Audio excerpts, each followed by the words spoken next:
we have never seen the food industry so innovative. There are so many trends. One is certainly the upcycling that we have seen. We've seen a couple of startups, for example, that make proteins from food waste. So this is one of the interesting trends, and we're seeing that and some similar trends in precision fermentation that are very exciting. So that's something to keep an eye on. The second point is certainly the food packaging material that become more sustainable.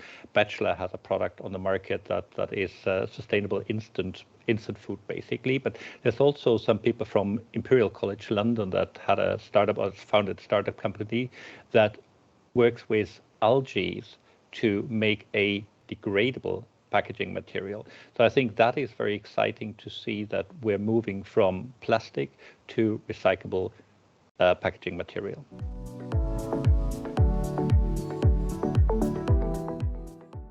Well, I guess it's a little known fact that water can be toxic. So that is probably one of the most surprising foods that can be toxic if you drink it in too large quantity. And I'm not talking about drowning. I'm really talking about drinking too much water in a short time. And there is a study that says we're looking at around 60 deaths per year from water intoxicity. But more on the side of the product that we're seeing now on the market, one of the food products that is hailed as a superfood is chia seeds or chia seeds, depending on how you wish to pronounce it.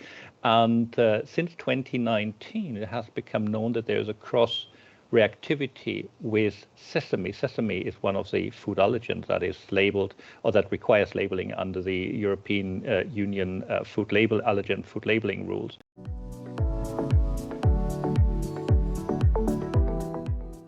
I think it's one of the really good shows that shows and highlights the innovation that are coming up in the industry.